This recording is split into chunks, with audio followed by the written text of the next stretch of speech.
Some severe thunderstorms sometime during the hours of between now and tomorrow morning. I'm David Carroll. I'm Greg Glover in for Cindy Sexton. Chief Meteorologist Paul Barris says the storms could be severe. He's tracking the system right now. Paul, tell us about when that rain's going to begin.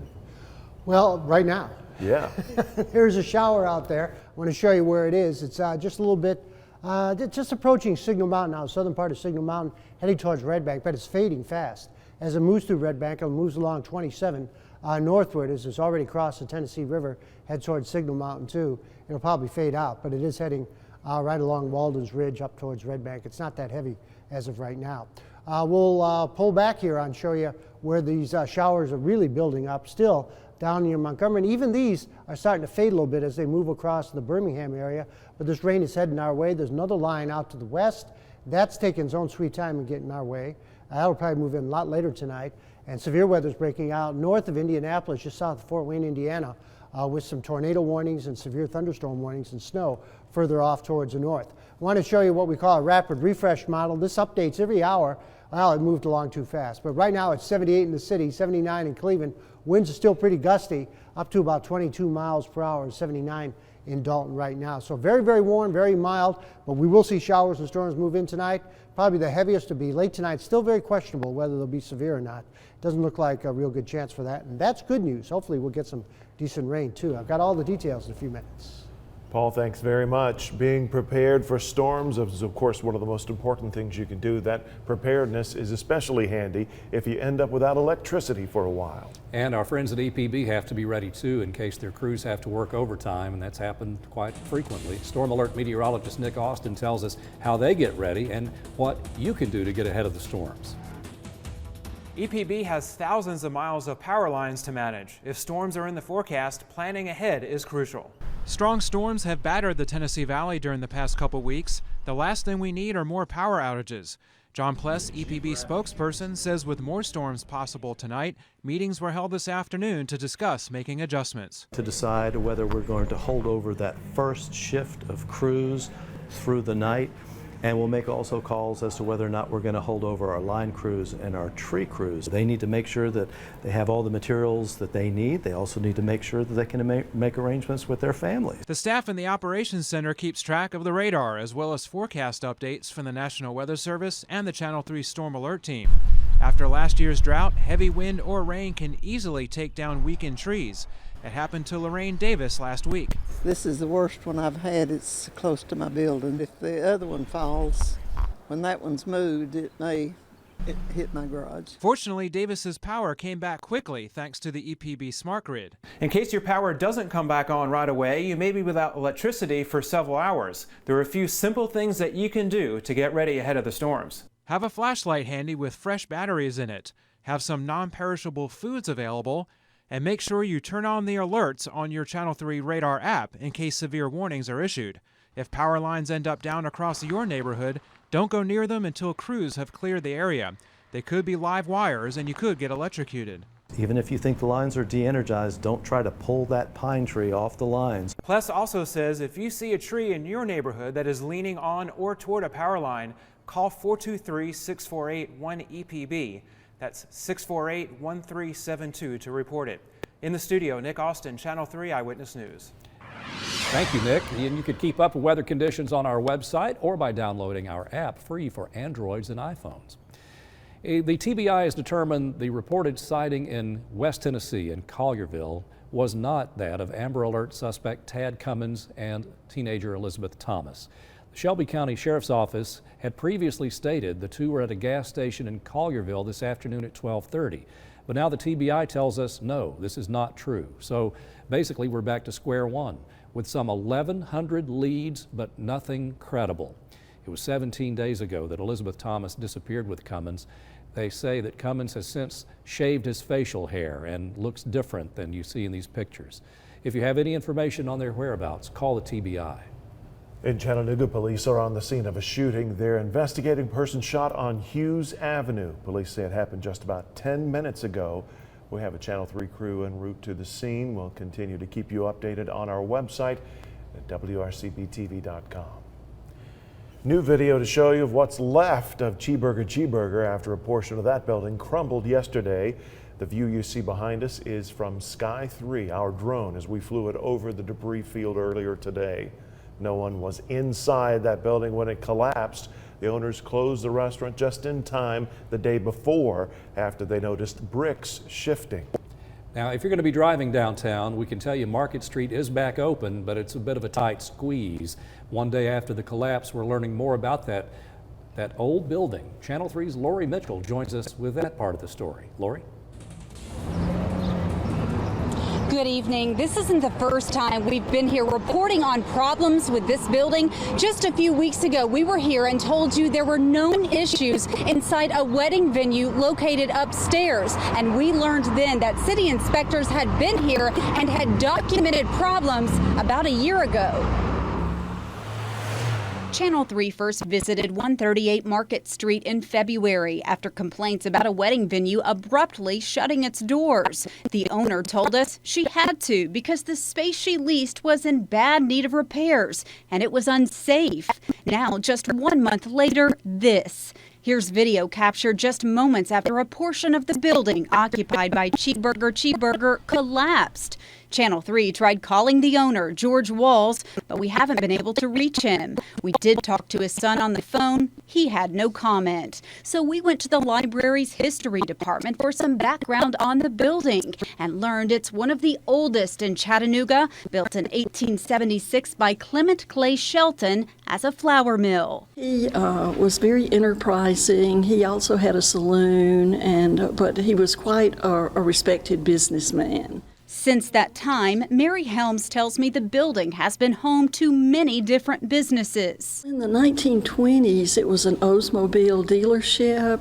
Then in the mid-70s, the actual owner of the building had an auto showroom and an auto dealership there called Competition Cars. According to public records, the building was renovated in 1997.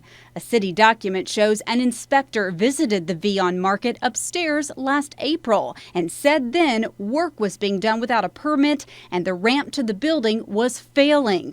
It went on to say the property owner, George Walls, was notified by the fire marshal.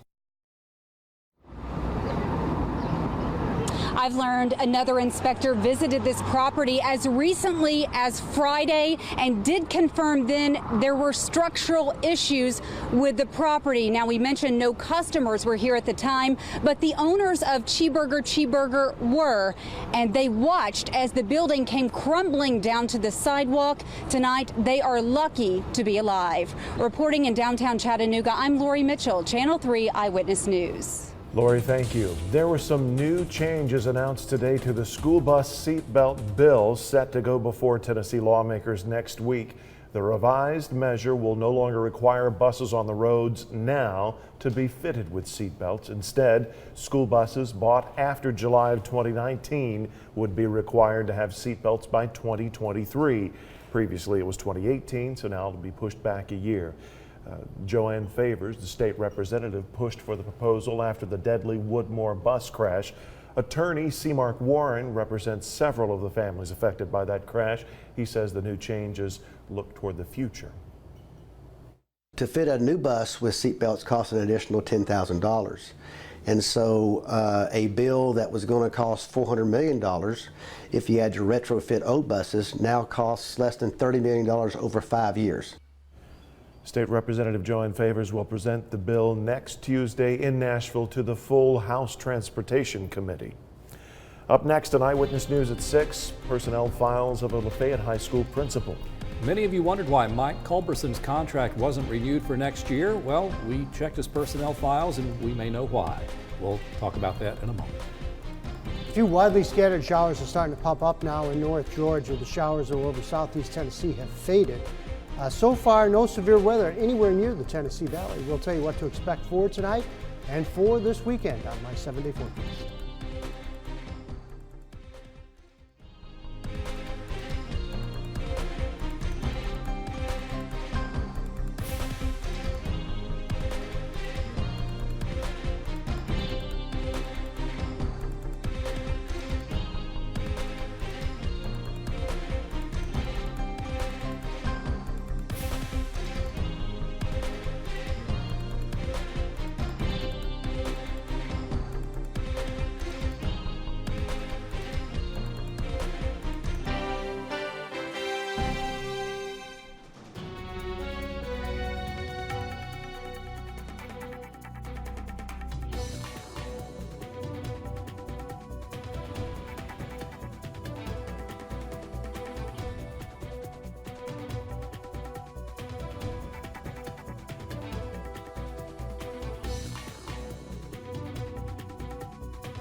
Tonight, we're learning more about the apparent reason Lafayette High School principal Mike Culberson will not be returning next year.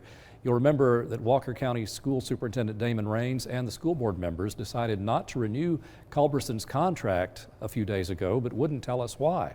We now have Culberson's personnel files, which say he forged several emails from his employees in September of last year. The email messages included complaints about Julie Portwood, a support specialist at the school. The email chain expressed concerns about Portwood changing student schedules and allowing some of them to take online classes. The report claims Culberson altered the messages, adding his own words and then forwarding them to Superintendent Raines. School officials say the highlighted sections that you see there are the words from the original emails. Now, those portions that are not highlighted are what Culberson allegedly added. Now, in Culberson's alterations of Debbie King's email, he says Portwood created a hostile work environment and constantly upset students and employees. Culberson also claimed Portwood left work early each day. Now, Culberson released a statement about the controversy, telling us in part, "Sorry, but at this time I am unable to comment on this ongoing situation." We have all of the Culberson personnel files posted on our website. Police say 2 juveniles have been arrested for their parts in 4 business burglaries on Highway 58. A teenage boy and girl are accused of breaking into Fast Turtle Tack's, Baskin-Robbins, Armando's, and Cindy's Cupcakes. Today, the owners spent the day cleaning up glass and covering broken doors out there. Police say the pair got away with an undisclosed amount of cash. Still to come on Eyewitness News at 6, a Chattanooga eyesore is getting a makeover. Transforming the ridge and transforming everything that is around here and giving it more. What's known to many as King's Lodge will now be known as a new type of building. We'll shed a little light on that when we come back.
A longtime Chattanooga motel is getting a makeover. Today, the sign marking the old King's Lodge on Missionary Ridge came down, making way for a new type of housing. Well, thousands pass by that every day and see the construction as they drive the ridge cut.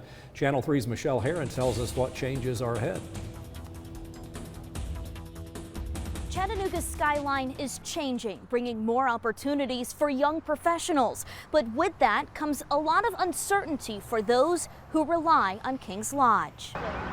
Piece by piece, crews dismantled one of the most iconic signs in the scenic city. Built in 1976, King's Lodge was a premier place to stay before its condition and reputation slowly declined. We knew coming into this that this isn't the greatest area of Chattanooga to be in, and that is one reason why we picked this area. We're kind of trying to help Chattanooga in a way, and like I said, transforming the ridge and transforming everything that is around here and giving it more of what Chattanooga is known for. 3 years ago, Chattanooga city leadership identified a need for downtown housing options. Local developer Villanova wants to breathe new life into this dilapidated area by turning the motel into apartments, affordable for young professionals. Rent will cost less than $900 a month and come with a view of downtown. Crews started the 4-phase renovation process in 2015 and hope to finish by next summer. Until then, residents of the motel wait and watch as improvements are made. James Adamson has rented a motel room by the week for more than a year. He says he doesn't know yet when he and others will have to leave. I'm sure we'll find out what's going on later on down the road, but I hope it's sooner than later. His building is the last phase of the project. Developers are allowing the motel guests to stay until that phase begins, and the King's Lodge is officially under a new name, The View at Missionary Ridge.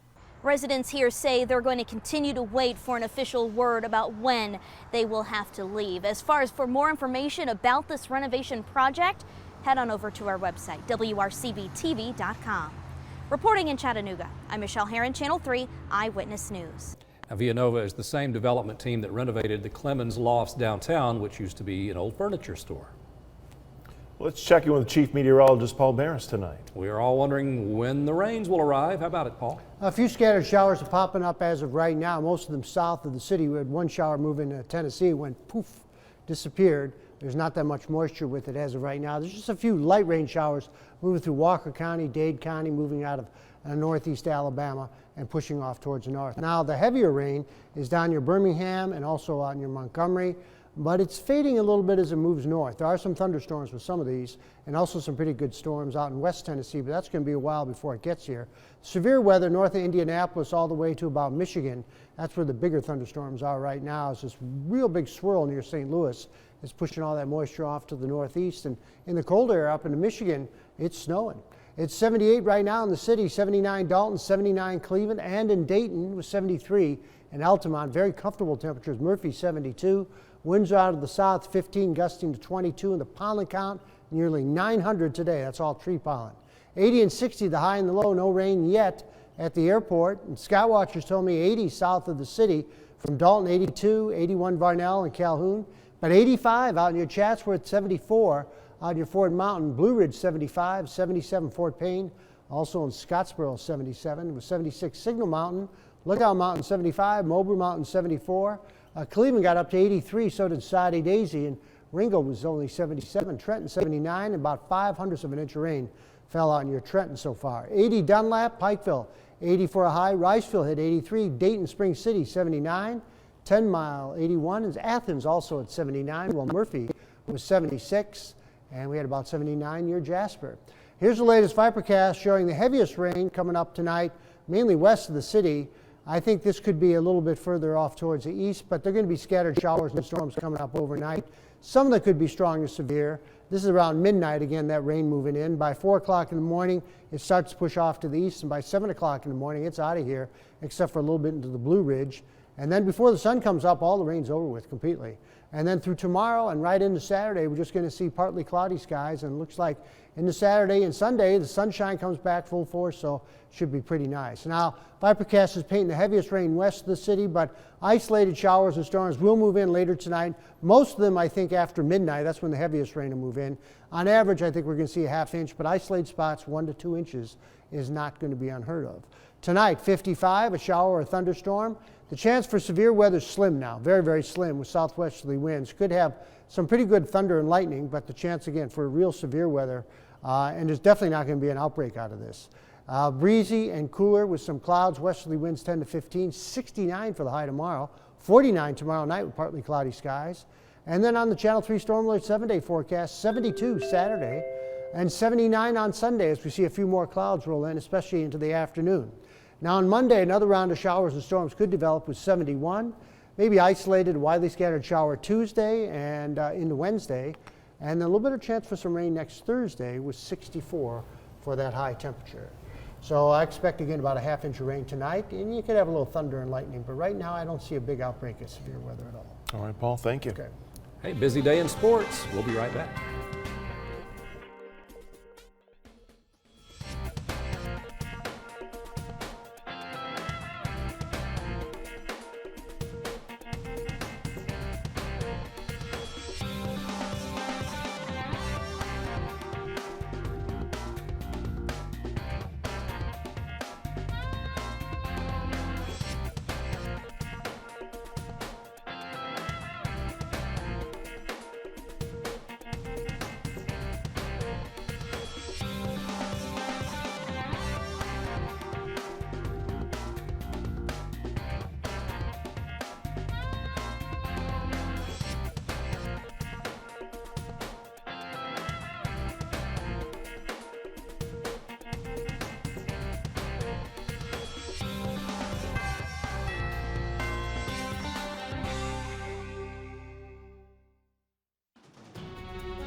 Another UTC Pro Day at Finley Stadium served as yet another reminder how things have changed for the better over the last decade for the program. Almost a dozen mocks worked out in front of more than 20 NFL teams. The bulk of those 20 teams were there for two specific players. For more on the mocks, two All-Americans and their Pro Day, Jill Jelnick has us covered. Defensive end Keontae Davis and O-lineman Corey Levin have been on the NFL radar since the start of last season. And while both All-Americans have been talking to scouts the last couple months, they were hoping Thursday's Pro Day would seal the deal. This is $1 million investment, so they got to make sure what they're giving you is worth it. So they don't want no head cases and things like that. So I got to make sure, show them I got a level head and I can handle anything. D-line coaches from Cincinnati and Philadelphia worked out Keontae Davis one-on-one Thursday. Davis didn't participate in the combine due to medical reasons, which made his pro day performance crucial. The Red Bank native benched 225 30 times, fifth best at the combine, and ran an unofficial 4.7140. His fastest time yet. I think I came out there pretty good. I left it all out here. I had a lot of motivation with not being able to perform at the combine, and just been working with the guys here. They want to see what type of person you are on the inside, because at the end of the day, you got to be around the people for a long time, and it's more than just football. Sometimes you got to see what type of person you are. The bulk of Corey Levin's work was done at the combine, but Thursday, the Falcons, Jets, and Lions spent extra time with the O-linemen. I've talked to a few teams quite a few times. They all pretty much say the same thing. They like how I move and I'm smart and I can play different positions. Since I went to the combine, I kind of felt like I might have had a head start on some of this stuff than these other guys. But overall, I felt confident and I felt great. Now all that's left to do is wait for the NFL draft, which will be held Thursday, April 27th. From UTC's Pro Day, Jill Jelnick, Channel 3 Eyewitness Sports. Now, as mentioned earlier, it wasn't just Keontae and Corey Levin. Ventrell McMillan drew a lot of interest. Derek Crane did. A few others got to work out as well, and that included wideout C.J. Board, who absolutely turned heads with a 39-inch vertical and a sub-4-second 40-yard dash. Both, get this, would have been top 4 for wideouts at the NFL Combine. It was actually one of my fastest. I think it was around a 4.38. So I felt really good about it. So I think the scouts liked it too. A lot of them came up to me today and talked to me after seeing me run the 40. I didn't really get any calls or any contact with them before this, and then after coming out here and performing, I think a lot of them saw that I could be a good player. And quickly, there's still time to get downtown to the Convention Center for boxing in the ballroom tonight. There's 6 amateur fights and 2 pro fights. Doors are open. Fights start at 7. The pro fights feature 2 Chattanooga natives, Joseph Too Fast Francisco and Roger the Hitman Hilly. $20 gets you in. As mentioned, the fights start at 7. We'll have the good stuff for you, the video proof, tonight at 11.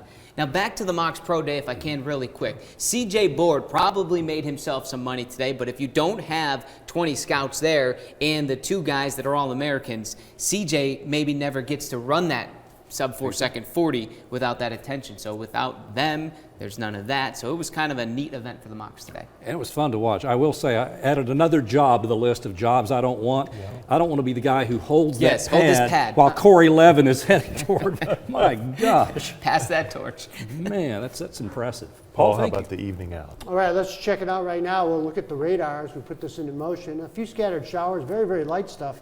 Moving our way. So for your evening out, we've got temperatures that are going to be dropping down from 78 to about 72 at 9 o'clock, and then about midnight or so, 69. So very, very mild night coming up. And the 7-day forecast has 72 on Saturday, 79 Sunday, but a really good round of showers and thunderstorms for tonight. Hopefully we'll get at least a half-inch of rain. Time to batten down the hatches. We'll see you back here at 11. NBC News starts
Just when you think you've seen it all, tonight at 11, meet the men using drones to fish.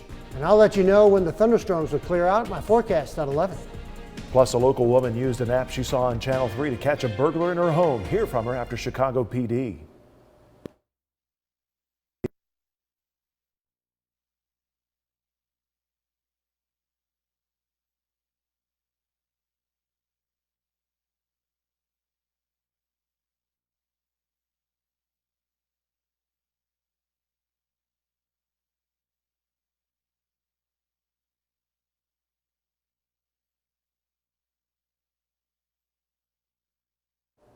Showers and storms are likely tonight. I'll give you all the details on First Weather.